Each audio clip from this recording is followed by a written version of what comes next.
আসসালামু আলাইকুম প্রিয় ইসলামিক ভাই ও বোনেরা, স্বাগতম আপনাদের ইসলামিক মাইন্ড পাওয়ার চ্যানেলে। আজকের এই ভিডিওটি শেষ পর্যন্ত মনোযোগ দিয়ে দেখলে ইনশাল্লাহ আপনার দৃষ্টিভঙ্গি, চিন্তাধারা এবং নিজের শরীরকে দেখার চোখ সম্পূর্ণ বদলে যাবে। কারণ আজ আমরা এমন একটি সত্য নিয়ে কথা বলবো যেটা কুরআন এবং হাদিস বহু আগেই আমাদের জানিয়ে দিয়েছে, কিন্তু আমরা আধুনিকতার দৌড়ে সেটা ভুলে গেছি। সত্যটি হলো, সকল রোগের ঔষধ আল্লাহ তাআলা আমাদের শরীরের ভেতরেই রেখে দিয়েছেন, শুধু আমরা সেটা জানি না, বুঝি না, ব্যবহার করতে শিখিনি। আমরা সামান্য অসুস্থ হলেই দৌড়ে যাই ডাক্তারের কাছে, ট্যাবলেট, ইনজেকশন, অপারেশন, কিন্তু কখনো কি ভেবে দেখেছি আল্লাহ আমাদের শরীরকে কি অসাধারণ ক্ষমতা দিয়ে সৃষ্টি করেছেন?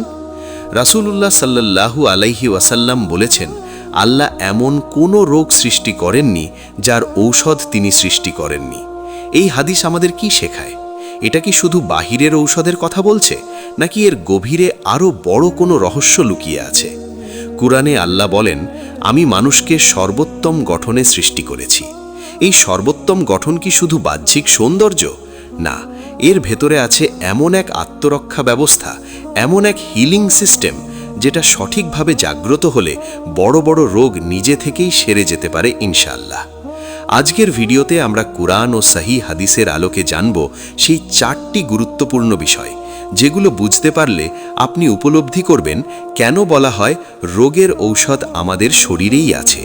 এই ভিডিওটি শুধু শোনা নয়, বোঝার ভিডিও, শুধু দেখার নয়, জীবনে বাস্তবায়নের ভিডিও। অনেকে হয়তো এই কথাগুলো আগে কখনো শোনেননি, অনেকে শুনেছেন কিন্তু গুরুত্ব দেননি, আর কেউ কেউ শুনে অবহেলা করেছেন। কিন্তু মনে রাখবেন, ইলম যখন দরজায় কড়া নাড়ে, তখন সেটা গ্রহণ না করলে ক্ষতিটা আমাদেরই হয়। তাই অনুরোধ থাকবে, ভিডিওটি শুরু করার আগে একবার নিয়ত ঠিক করে নিন, হে আল্লাহ, আমাকে সত্য বোঝার তৌফিক দিন। আর যদি আপনি ইসলামিক চিন্তাধারা, ঈমান শক্ত করার ভিডিও, মনের শক্তি ও আত্মার চিকিৎসা নিয়ে নিয়মিত কন্টেন্ট পেতে চান, তাহলে এখনই আমাদের চ্যানেল ইসলামিক মাইন্ড পাওয়ার সাবস্ক্রাইব করে ফেলুন। ভিডিওটি যদি আপনার মনে সামান্য হলেও নাড়া দেয়, তাহলে একটি লাইক দিন, কারণ আপনার একটি লাইকই আমাদের আরও এমন ভিডিও বানাতে উৎসাহ দেয়। কমেন্টে লিখে জানান, আপনি কি আগে কখনো ভেবেছেন যে আপনার শরীর নিজেই আপনার সবচেয়ে বড় ডাক্তার? আর এই ভিডিওটি আপনার প্রিয় মানুষদের সাথে শেয়ার করুন, কারণ হতে পারে এই কথাগুলোই কারো জীবনের মোড় ঘুরিয়ে দেবে। তাহলে চলুন, সময় নষ্ট না করে আমরা ধীরে ধীরে প্রবেশ করি সেই 4টি সত্যের ভেতরে, যেগুলো কুরআন ও সহিহ হাদিসের আলোকে প্রমাণ করে সকল রোগের ঔষধ সত্যিই আমাদের শরীরের ভেতরেই রয়েছে। শুধু জানতে হবে, বিশ্বাস করতে হবে এবং আল্লাহর ওপর ভরসা রাখতে হবে। 1 নম্বর পয়েন্ট হলো, আল্লাহ আমাদের শরীরের ভেতরেই রোগ প্রতিরোধ ও সুস্থ হয়ে ওঠার এক অসাধারণ ক্ষমতা রেখে দিয়েছেন, যাকে আজকের ভাষায় বলা হয় ইমিউন সিস্টেম। কিন্তু কুরআন ও হাদিসে এটাকে বলা হয়েছে আল্লাহর নিয়ামত ও ফিতরাত। আল্লাহ তাআলা কুরআনে ইরশাদ করেন, আমি মানুষকে সর্বোত্তম গঠনে সৃষ্টি করেছি। সূরা 3 আয়াত নম্বর 4। এই আয়াতের অর্থ হল, আল্লাহ মানুষকে এমন এক নিখুঁত ও ভারসাম্যপূর্ণ গঠনে সৃষ্টি করেছেন, যেখানে তার শরীর, মন ও আত্মা একে অপরের সাথে গভীরভাবে যুক্ত। এই সর্বোত্তম গঠন শুধু বাহ্যিক আকৃতি নয়, বরং এর ভেতরে রয়েছে আত্মরক্ষার এক অলৌকিক ব্যবস্থা। আপনার শরীরের ভেতর প্রতিদিন লক্ষ লক্ষ কোষ নষ্ট হয়, আবার নতুন করে সৃষ্টি হয়। আপনি জানেনও না, অনুভবও করেন না। আপনি কেটে গেলে ক্ষত নিজে নিজেই শুকিয়ে যায়। জ্বর হলে শরীর নিজেই তাপমাত্রা বাড়িয়ে জীবাণু মারতে চেষ্টা করে। ইনফেকশন হলে শরীর ভেতর থেকে যুদ্ধ শুরু করে। এগুলো কি কাকতালীয়? না, এগুলো আল্লাহর পরিকল্পনা। রাসূলুল্লাহ সাল্লাল্লাহু আলাইহি ওয়াসাল্লাম বলেছেন, আল্লাহ এমন কোনো রোগ সৃষ্টি করেননি যার জন্য তিনি ঔষধ সৃষ্টি করেননি। সহিহ বুখারী। এই হাদিস আমাদের স্পষ্ট করে বলে দেয় যে প্রতিটি রোগের সমাধান আল্লাহ আগেই রেখে দিয়েছেন। কিন্তু প্রশ্ন হলো, সেই ঔষধ কোথায়? সবসময় কি তা বোতলে, ট্যাবলেটে, ইনজেকশনে? না, অনেক সময় সেই ঔষধ থাকে আপনার শরীরের ভেতরেই। কিন্তু আমরা আল্লাহর দেওয়া নিয়ম ভেঙে ফেলি বলেই সেই ক্ষমতা দুর্বল হয়ে যায়। ঘুম কম, খাবার হারাম, চিন্তা বেশি, ভয় বেশি, নামাজ নেই, জিকির নেই, ফলে শরীরের প্রতিরক্ষা ব্যবস্থা ভেঙে পড়ে। কুরআনে আল্লাহ আরও বলেন, তোমরা নিজেদেরকে নিজের হাতে ধ্বংসের মধ্যে নিক্ষেপ করো না। সূরা আল বাকারা আয়াত 195। এই আয়াত আমাদের শেখায় যে নিজের শরীরের ক্ষতি করা হারাম। অতিরিক্ত দুশ্চিন্তা, নেগেটিভ চিন্তা, হিংসা, রাগ, হতাশা এগুলো শুধু মনের রোগ নয়, এগুলো শরীরেরও রোগ। আধুনিক বিজ্ঞান আজ বলছে দীর্ঘদিনের স্ট্রেস থেকেই diabetes, high blood pressure, heart disease, cancer পর্যন্ত হতে পারে। কিন্তু ইসলাম এটা 1400 বছর আগেই বলে দিয়েছে। রাসূলুল্লাহ সাল্লাল্লাহু আলাইহি ওয়াসাল্লাম কখনো অতিরিক্ত চিন্তায় ডুবে থাকতেন না, কারণ তিনি জানতেন সবকিছু আল্লাহর হাতে। এই তাবাক্কুল বা আল্লাহর উপর ভরসাই শরীরের সবচেয়ে বড় হিলিং পাওয়ার। যখন একজন মানুষ আল্লাহর উপর পূর্ণ বিশ্বাস রাখে, তখন তার শরীরের ভেতরে এমন হরমোন নিঃসৃত হয় যা রোগ প্রতিরোধ ক্ষমতা বাড়ায়। আজ যাকে বলা হয় প্লাসিবো এফেক্ট, ইসলাম সেটাকে বলে ইয়াকিন। ইয়াকিন মানে দৃঢ় বিশ্বাস। আপনি যদি দৃঢ়ভাবে বিশ্বাস করেন আল্লাহ আপনাকে সুস্থ করবেন, তাহলে আপনার শরীর সেই বিশ্বাস অনুযায়ী কাজ শুরু করে। রাসূলুল্লাহ সাল্লাল্লাহু আলাইহি ওয়াসাল্লাম বলেছেন, নিশ্চয়ই শরীরের ওপর তোমার হক রয়েছে। এই হাদিস আমাদের শেখায় শরীরের যত্ন নেওয়া ইবাদতের অংশ। শরীরকে দুর্বল করে এমন কাজ থেকে দূরে থাকা ফরজ। আজ আমরা খাবারের দিকে তাকান, হারাম, ভেজাল, অতিরিক্ত চিনি, অতিরিক্ত তেল, ফলে শরীরের ভেতরে সেই আল্লাহ প্রদত্ত ঔষধ কাজ করা বন্ধ করে দেয়। কিন্তু যখন একজন মানুষ হালাল খায়, পরিমিত খায়, সুন্নত অনুযায়ী খায়, তখন শরীর নিজে থেকেই ভারসাম্য ফিরে পায়। রাসূলুল্লাহ সাল্লাল্লাহু আলাইহি ওয়াসাল্লাম বলেছেন, পেট হলো সকল রোগের ভাণ্ডার। এই হাদিস আজকের মেডিকেল সায়েন্সের ভিত্তি। অতিরিক্ত খাওয়া মানেই রোগের দরজা খুলে দেওয়া, আর কম খাওয়া, নিয়ন্ত্রিত খাওয়া মানেই শরীরের ভেতরের হিলিং সিস্টেমকে জাগিয়ে তোলা। এই কারণেই রোজা শুধু ইবাদত নয়, এটা এক অসাধারণ চিকিৎসা। রোজার মাধ্যমে শরীর নিজেকে রিপেয়ার করে, পুরনো কোষ নষ্ট করে নতুন কোষ তৈরি করে। আজ বিজ্ঞান এটাকে বলে অটোফেজি, কিন্তু ইসলাম এটা 1400 বছর আগেই ফরজ করে দিয়েছে। সুতরাং 1 নম্বর পয়েন্ট থেকে আমরা যা বুঝলাম তা হলো আল্লাহ আমাদের শরীরকে এমন ক্ষমতা দিয়ে সৃষ্টি করেছেন যে সঠিক নিয়মে চললে শরীর নিজেই নিজের ডাক্তার হয়ে যায়। কিন্তু সেই ক্ষমতা জাগ্রত করতে হলে আল্লাহর দেওয়া নিয়ম মানতে হবে, হারাম থেকে বাঁচতে হবে, তাওয়াক্কুল রাখতে হবে, নামাজ জিকিরের মাধ্যমে মনকে শান্ত রাখতে হবে। তখনই আপনি উপলব্ধি করবেন কেন বলা হয় সকল রোগের ঔষধ আমাদের শরীরেই রয়েছে, শুধু আমরা জানি না, বুঝি না এবং ব্যবহার করি না। 2 নম্বর পয়েন্ট হল মানুষের মন ও বিশ্বাস সরাসরি শরীরের রোগ এবং সুস্থতার সাথে জড়িত, আর এই বিষয়টি কুরআন ও হাদিসে অত্যন্ত শক্তভাবে প্রতিষ্ঠিত। আজ আমরা যাকে বলি mental health, positive thinking, subconscious mind, ইসলাম বহু আগে সেটাকে বলেছেন নফস, কলব ও ইয়াকিন। আল্লাহ তাআলা কোরআনে ইরশাদ করেন, জেনে রেখো আল্লাহর জিকিরের মাধ্যমেই অন্তরসমূহ শান্তি লাভ করে। সূরা রাদ আয়াত 28। এই আয়াতের অর্থ খুব পরিষ্কার। মানুষের অন্তর বা মন যখন অশান্ত থাকে তখন শরীরও অসুস্থ হতে শুরু করে, আর যখন অন্তর শান্ত হয় তখন শরীরও ধীরে ধীরে সুস্থতার দিকে ফিরে যায়। আজকের চিকিৎসা বিজ্ঞান বলছে অধিকাংশ দীর্ঘমেয়াদী রোগের মূল কারণ হল দুশ্চিন্তা, ভয়, অস্থিরতা ও হতাশা। কিন্তু কোরআন আমাদের জানিয়ে দিয়েছে শান্ত মনই সুস্থ শরীরের চাবিকাঠি। রাসূলুল্লাহ সাল্লাল্লাহু আলাইহি ওয়াসাল্লাম বলেছেন, নিশ্চয়ই শরীরের ভেতরে একটি গোশতের টুকরো আছে, যদি তা ঠিক থাকে তাহলে পুরো শরীর ঠিক থাকে, আর যদি তা নষ্ট হয়ে যায় তাহলে পুরো শরীর নষ্ট হয়ে যায়, আর সেটাই হলো কলব বা হৃদয়। সহিহ বুখারী ও মুসলিম। এই হাদিস প্রমাণ করে যে মানুষের হৃদয় বা মনই মূল নিয়ন্ত্রক। যখন মন ভেঙে যায়, আল্লাহর ওপর বিশ্বাস দুর্বল হয়ে যায়, তখন শরীরের ভেতরের রোগ প্রতিরোধ ক্ষমতাও ভেঙে পড়ে। অনেকে প্রশ্ন করে, বিশ্বাসে কি সত্যিই রোগ সারে? উত্তর হলো হ্যাঁ, যদি সেই বিশ্বাস সত্য ও আল্লাহর সাথে সংযুক্ত হয়। রাসূলুল্লাহ সাল্লাল্লাহু আলাইহি ওয়াসাল্লাম বলেছেন, আল্লাহ তাআলা বলেন, আমি আমার বান্দার ধারণার ওপর নির্ভরশীল। সহিহ হাদিস। এই হাদিসের অর্থ হলো আপনি আল্লাহ সম্পর্কে যেমন ধারণা রাখবেন, আল্লাহ আপনার সাথে তেমনই আচরণ করবেন। আপনি যদি মনে করেন আল্লাহ আপনাকে শিফা দেবেন, তাহলে আল্লাহ এমন ব্যবস্থা সৃষ্টি করবেন যার মাধ্যমে আপনার শরীরের ভেতরের চিকিৎসা শক্তি জাগ্রত হয়ে উঠবে। আজ আধুনিক বিজ্ঞান যাকে বলে প্লাসিবো এফেক্ট, একই ঔষধ কাউকে দিলে কাজ করে, আবার কাউকে দিলে কাজ করে না। এর কারণ শুধু বিশ্বাস। কিন্তু ইসলাম বলে বিশ্বাসের নাম ইয়াকিন, আর ইয়াকিন আল্লাহর সাথে যুক্ত হলে তা অসাধারণ শক্তিতে পরিণত হয়। অনেক মানুষ নামাজ পড়ে কিন্তু বিশ্বাস নিয়ে পড়ে না, দোয়া করে কিন্তু নিশ্চিত মনে করে না, ফলে ফলও পায় না। রাসূলুল্লাহ সাল্লাল্লাহু আলাইহি ওয়াসাল্লাম বলেছেন, তোমরা আল্লাহকে ডাকো এই বিশ্বাস নিয়ে যে তিনি তোমাদের দোয়া কবুল করবেন। এই হাদিস আমাদের শেখায় দোয়া নিজেই এক ধরনের চিকিৎসা, কিন্তু শর্ত হল মন থেকে বিশ্বাস।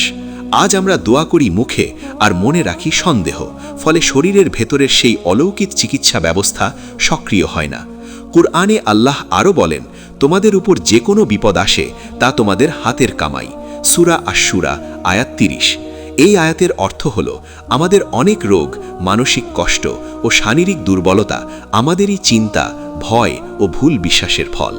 যখন একজন মানুষ সব কিছুতে ভয় পায়, সব কিছুতে নেগেটিভ চিন্তা করে, তখন তার শরীর কর্টিসোল নামক স্ট্রেস হরমোন তৈরি করে, যা ইমিউন সিস্টেমকে ধ্বংস করে দেয়। কিন্তু যখন একজন মানুষ তাওয়াক্কুল করে বলে হাসবি আল্লাহু লা ইলাহা ইল্লা হুয়া, তখন শরীরের ভেতরে এমন রাসায়নিক নিঃসৃত হয় যা রোগ প্রতিরোধ ক্ষমতা বাড়ায়। রাসূলুল্লাহ সাল্লাল্লাহু আলাইহি ওয়াসাল্লাম যখন অসুস্থ হতেন, তিনি শুধু ঔষধ নিতেন না, তিনি দোয়া করতেন, কুরআনের আয়াত পড়তেন, নিজের হাতে শরীরের ওপর ফু দিতেন। এই সুন্নত আমাদের শেখায় যে আত্মিক চিকিৎসা ও শারীরিক চিকিৎসা একসাথে চলতে হবে। আজ আমরা শুধু শরীর দেখি, আত্মা ভুলে যাই, ফলে রোগ সারেও না, বারবার ফিরে আসে।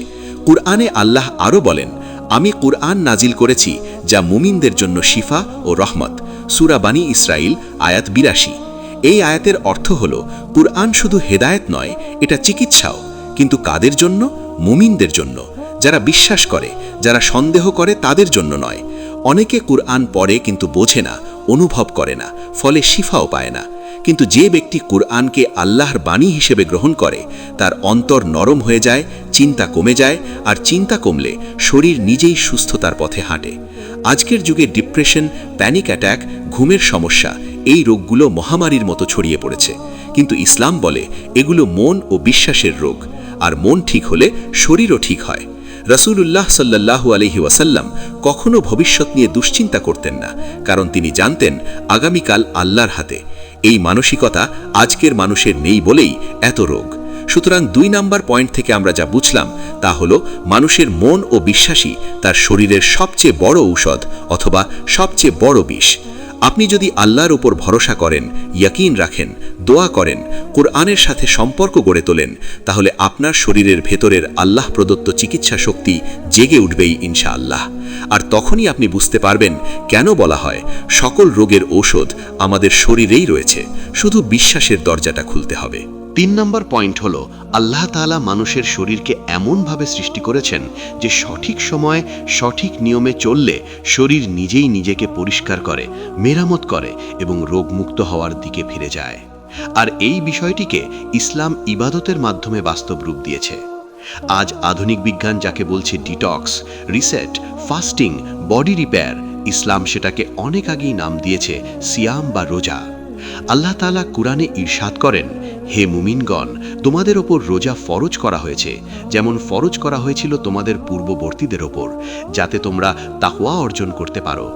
সূরা আল বাকারা আয়াত 183।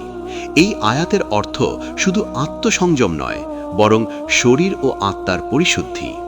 রোজা এমন এক ইবাদত যেখানে মানুষ নিজ ইচ্ছায় খাবার, পানি ও চাহিদা থেকে বিরত থাকে, ফলে শরীর গভীর বিশ্রাম পায় এবং ভেতরের ক্ষতিগ্রস্ত কোষ ধ্বংস করে নতুন কোষ তৈরি শুরু করে।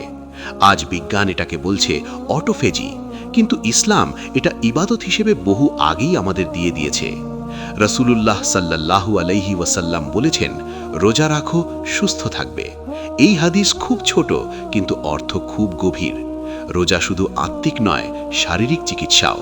যখন মানুষ সারাদিন না খেয়ে থাকে, তখন শরীর বাহির থেকে শক্তি না পেয়ে ভেতরের জমে থাকা বর্জ্য, চর্বি ও অসুস্থ কোষ ব্যবহার করতে শুরু করে। এটাই আল্লাহর তৈরি স্বয়ংক্রিয় চিকিৎসা ব্যবস্থা। কিন্তু আমরা সারাদিন খেয়ে খেয়ে এই ব্যবস্থাকে কখনো কাজ করার সুযোগই দেই না। অতিরিক্ত খাওয়া মানে রোগকে আমন্ত্রণ জানানো। রাসূলুল্লাহ সাল্লাল্লাহু আলাইহি ওয়াসাল্লাম বলেছেন, মানুষ পেটের চেয়ে খারাপ কোনো পাত্র পূর্ণ করেনি। এই হাদিস প্রমাণ করে অধিকাংশ রোগের মূল কারণ পেট। আজ ডায়াবেটিস, লিভার সমস্যা, হার্ট ডিজিজ সবকিছুর মূলেই অতিভোজন। কিন্তু ইসলাম আমাদের শিখিয়েছে পরিমিত খাওয়া। নবীজি সাল্লাল্লাহু আলাইহি ওয়াসাল্লাম কখনো পেট ভরে খেতেন না। তিনি বলেছেন, 1/3 খাবার, 1/3 পানি, 1/3 শ্বাসের জন্য। এই সুন্নত যদি মানুষ মানে তাহলে শরীরের ভেতরের সেই আল্লাহ প্রদত্ত চিকিৎসা ব্যবস্থা স্বাভাবিকভাবেই সক্রিয় থাকে। কুরআনে আল্লাহ বলেন, খাও ও পান করো কিন্তু অপচয় করো না। সূরা আরাফ আয়াত 31। এই আয়াতের অর্থ হল হালাল খাবার খেলেও যদি সীমা লঙ্ঘন করা হয় তাহলে সেটাও শরীরের জন্য ক্ষতিকর হয়ে যায়। আজ আমরা শুধু কি খাচ্ছি সেটা দেখি, কিন্তু কতটা খাচ্ছি সেটা দেখি না। ফলে শরীরের ভারসাম্য নষ্ট হয়। রোজার আরেকটি বড় উপকার হল মন ও শরীর একসাথে নিয়ন্ত্রণে আসে। রোজা মানুষকে ধৈর্য শেখায়, রাগ নিয়ন্ত্রণ শেখায়, চাহিদা দমন শেখায়। আর যখন মন নিয়ন্ত্রণে আসে তখন শরীরও সুস্থতার পথে ফিরে যায়। আজকের যুগে বেশিরভাগ রোগই লাইফস্টাইল ডিজিজ, মানে জীবনযাপনের ভুলের কারণে হওয়া রোগ। আর ইসলাম জীবনযাপনের পূর্ণাঙ্গ বিধান। ঘুম, খাওয়ার, চিন্তা, ইবাদত সবকিছুর নিয়ম ইসলাম আমাদের শিখিয়েছে। রাসূলুল্লাহ সাল্লাল্লাহু আলাইহি ওয়াসাল্লাম ঈশার পরে দ্রুত ঘুমাতেন, ফজরের আগে উঠতেন। আজ বিজ্ঞান বলছে এই সময়সূচি হরমোন ব্যালেন্স ঠিক রাখে, কিন্তু আমরা রাত জেগে মোবাইল দেখি, সকালে ঘুমাই, ফলে শরীরের ভেতরের ঘড়ি নষ্ট হয়ে যায়। তারপর বলি রোগ কেন হচ্ছে? ইসলাম বলে প্রতিটি কাজ সুন্নত অনুযায়ী করলে তাতেই শিফা আছে। রাসূলুল্লাহ সাল্লাল্লাহু আলাইহি ওয়াসাল্লাম বলেছেন, কালো জিরায় মৃত্যু ছাড়া সব রোগের শিফা রয়েছে। এই হাদিস প্রমাণ করে আল্লাহ প্রাকৃতিক উপাদানের মধ্যেই চিকিৎসা রেখেছেন। কিন্তু সেই চিকিৎসা কাজ করে তখনই যখন শরীর প্রস্তুত থাকে, আর শরীর প্রস্তুত হয় তখনই যখন জীবনযাপন আল্লাহর নিয়ম অনুযায়ী হয়। রোজা, পরিমিত খাওয়া, হালাল খাবার, সঠিক ঘুম এসব মিলেই শরীরকে এমন অবস্থায় নিয়ে যায় যেখানে বাইরের ঔষধ ছাড়াই ভেতরের ঔষধ কাজ শুরু করে।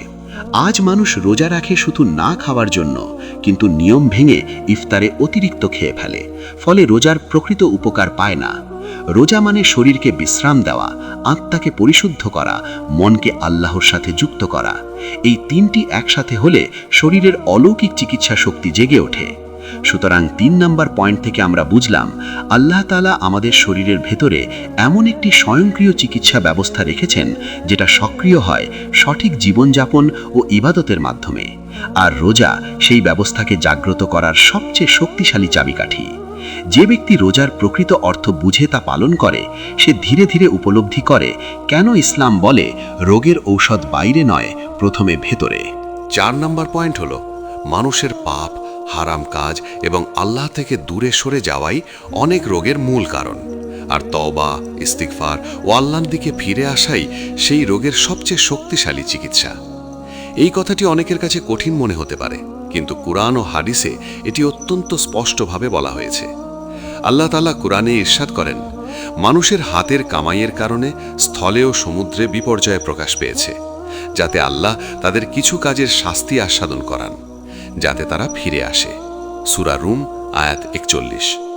এই আয়াতের অর্থ হল মানুষের গুনাহ ও আল্লাহর অবাধ্যতার কারণে শুধু সমাজেই নয়, শরীরেও বিপর্যয় নেমে আসে।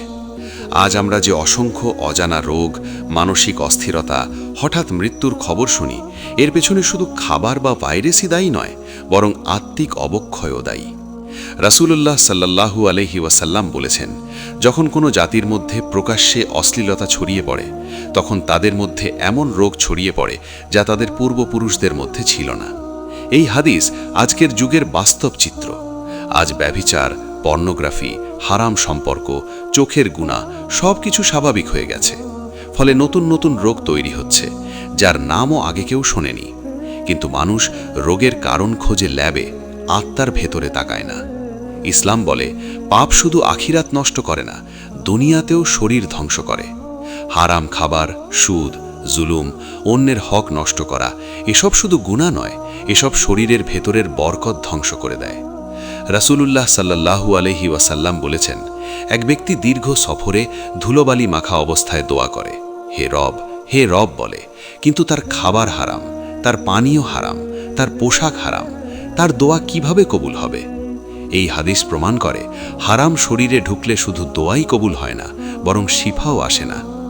অনেক মানুষ বলে আমি দোয়া করি কিন্তু সুস্থ হই না, কারণ সে নিজের জীবনে হারাম রেখে আল্লাহর কাছ থেকে শিফা আশা করে। এটা আল্লাহর নিয়মের বিরুদ্ধে। কোরআনে আল্লাহ বলেন, যদি তোমরা আল্লাহকে সাহায্য করো, আল্লাহ তোমাদের সাহায্য করবেন। সূরা মুহাম্মদ আয়াত 7। আল্লাহরকে সাহায্য মানে তার আদেশ মানা, হারাম থেকে বাঁচা। যখন একজন মানুষ গুনাহ ছেড়ে দেয় তখন আল্লাহ তার শরীরের ওপর রহমত নাজিল করেন। রাসূলুল্লাহ সাল্লাল্লাহু আলাইহি ওয়াসাল্লাম বলেছেন, তোমরা গুনাহ থেকে বাঁচো, কারণ গুনাহ হৃদয়কে অন্ধ করে দেয়, আর হৃদয় অন্ধ হলে শরীরও পথ হারায়। আজকের যুগের ডিপ্রেশন, উদ্বেগ, আত্মহত্যার প্রবণতা এগুলো শুধু মানসিক রোগ নয়, এগুলো আত্মিক রোগ। আল্লাহ থেকে দূরে গেলে হৃদয় শূন্য হয়ে যায়, আর সেই শূন্যতা শরীরকে ভেতর থেকে ভেঙে দেয়। কিন্তু তওবা সেই শূন্যতা পূরণ করে। আল্লাহ তাআলা বলেন, হে আমার বান্দাগণ, যারা নিজেদের ওপর জুলুম করেছ, আল্লাহর রহমত থেকে নিরাশ হইও না। সূরা জুমার আয়াত 53। এই আয়াত শুধু গুনাহ মাফের আশ্বাস নয়, বরং শিফারও ঘোষণা। যখন একজন মানুষ সত্যিকার অর্থে তওবা করে, তার অন্তর হালকা হয়ে যায়, চিন্তা কমে যায়, আর চিন্তা কমলে শরীর নিজেই সুস্থতার পথে যায়। অনেক মানুষ তওবা করার পর বলে, আমি হালকা অনুভব করছি, ঘুম ভালো হচ্ছে, মনে শান্তি আসছে। এটাই প্রমাণ যে আত্মা সুস্থ হলে শরীরও সুস্থ হয়। রাসূলুল্লাহ সাল্লাল্লাহু আলাইহি ওয়াসাল্লাম বলেছেন, ইস্তিগফারকে আঁকড়ে ধরো, কারণ আল্লাহর ইস্তিগফারের মাধ্যমে দুশ্চিন্তা দূর হয়, রিজিক বাড়ান এবং অচিন্তিত জায়গা থেকে সাহায্য করেন। এই হাদিসে দুশ্চিন্তা দূর হওয়ার কথা বলা হয়েছে, আর দুশ্চিন্তা দূর হওয়াই অনেক রোগের প্রথম চিকিৎসা।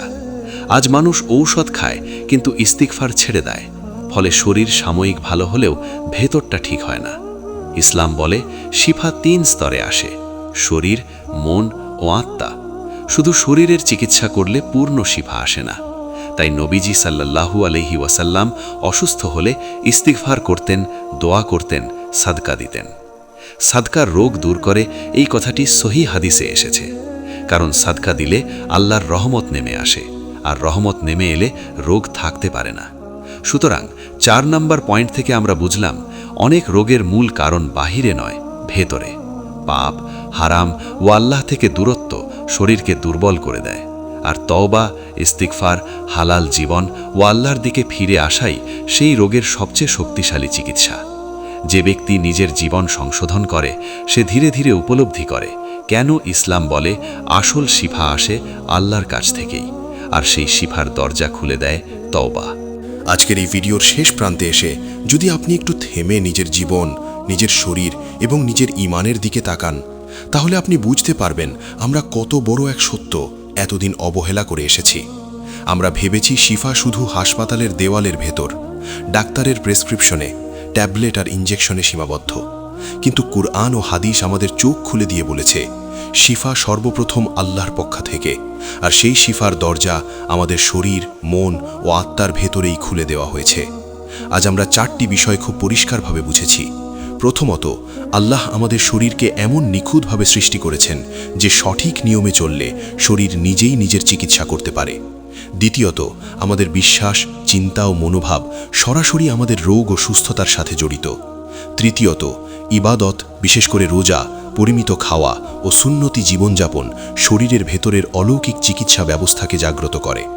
চতুর্থত, পাপ ও হারাম কাজ শরীরকে ধ্বংস করে দেয়, আর তওবা, ইস্তেগফার ও আল্লাহর দিকে ফিরে আসা শরীর ও আত্মাকে শিফা দান করে। এই 4টি বিষয় একসাথে মিললেই একজন মানুষ সত্যিকার অর্থে সুস্থ হতে পারে, শুধু দেহে নয়, মনে ও আত্মায়ও। আজ আমরা যে যুগে বাস করছি, সেখানে মানুষ আগের যে কোনো সময়ের চেয়ে বেশি অসুস্থ, বেশি দুশ্চিন্তাগ্রস্ত, বেশি ভীত, কারণ মানুষ আল্লাহকে ছেড়ে দিয়েছে, নিজেকে প্রকৃতির নিয়মের বিরুদ্ধে নিয়ে গেছে। রাত জেগে দিন ঘুমানো, হারামকে হালাল বানানো, চোখের গুনাহ, মনের গুনাহ, অতিরিক্ত লোভ, অতিরিক্ত রাগ, এসব ধীরে ধীরে শরীরকে ভেতর থেকে শেষ করে দিচ্ছে। তারপর মানুষ প্রশ্ন করে, আমার এত রোগ কেন? কিন্তু প্রশ্নটা হওয়া উচিত, আমি আল্লাহর দেওয়া নিয়ম থেকে কত দূরে সরে গেছি? এই ভিডিওর উদ্দেশ্য আপনাকে ডাক্তার বা ঔষধের বিরুদ্ধে দাঁড় করানো নয়। ইসলাম কখনোই চিকিৎসা নিষেধ করেনি, বরং ইসলাম আমাদের শিখিয়েছে প্রথমে আল্লাহর ওপর ভরসা, তারপর চেষ্টা। কিন্তু আমরা চেষ্টা করেছি, ভরসা ছেড়ে দিয়েছি, ঔষধ খেয়েছি, দোয়া ছেড়ে দিয়েছি, শরীর ঠিক করতে চেয়েছি, আত্মাকে ভুলে গেছি। ফলাফল, এক রোগ সারে আরেক রোগ আসে। আজ যদি আপনি সত্যিকার অর্থে সুস্থ হতে চান, তাহলে এখান থেকেই সিদ্ধান্ত নিন, আমি আমার জীবন আল্লাহর দিকে ফেরাবো। আমি হারাম ছাড়ব, নামাজ ঠিক করব, রোজার মূল্য বুঝব, খাওয়ায় সংযম আনব, চিন্তায় তাওয়াক্কুল আনব। দেখবেন ধীরে ধীরে আপনার শরীর নিজেই আপনাকে চমকে দেবে। অনেকে বলে, এগুলো কি সত্যিই কাজ করে? উত্তর একটাই, যে বিশ্বাস করে সে ফল পায়। কারণ আল্লাহ বলেন, আমি আমার বান্দার ধারণার ওপর নির্ভরশীল। আজ আপনি যদি ধারণা করেন আমি কখনো সুস্থ হব না, তাহলে আপনার শরীরও সেই অনুযায়ী কাজ করবে। আর আপনি যদি বিশ্বাস করেন আল্লাহ আমাকে শিফা দেবেন, তাহলে আল্লাহ এমন রাস্তা খুলে দেবেন যা আপনি কল্পনাও করেননি। এই ভিডিও যদি আপনার মনে সামান্য হলেও চিন্তার আলো জ্বালিয়ে থাকে, তাহলে মনে রাখবেন এই আলো নিভিয়ে দেবেন না। আজই নিজের জীবনে ছোট ছোট পরিবর্তন শুরু করুন।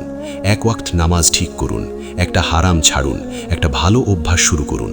কারণ বড় পরিবর্তন সবসময় ছোট সিদ্ধান্ত থেকেই শুরু হয়। আর যদি আপনি চান এমন আরও গভীর ইসলামিক চিন্তা, মন ও আত্মার শক্তি নিয়ে ভিডিও পেতে, তাহলে এখনই আমাদের চ্যানেল ইসলামিক মাইন্ড পাওয়ার সাবস্ক্রাইব করে ফেলুন। ভিডিওটি ভালো লাগলে একটি লাইক দিন, কারণ আপনার একটি লাইকই এই দাওয়াহকে আরও মানুষের কাছে পৌঁছে দেয়। কমেন্টে লিখে জানান এই ভিডিওর কোন কথাটি আপনার হৃদয়ে সবচেয়ে বেশি লেগেছে। আর এই ভিডিওটি শেয়ার করুন আপনার প্রিয় মানুষদের সাথে, কারণ হতে পারে আপনার শেয়ার করা এই ভিডিওটাই কারো জীবনের অন্ধকারে আলো হয়ে যাবে। সবশেষে একটি কথা মনে রাখবেন, শিফা কখনো ঔষধের ভেতরে নয়, শিফা আল্লাহর হাতে। আর আল্লাহ সেই শিফার চাবি আমাদের শরীরেই দিয়ে দিয়েছেন।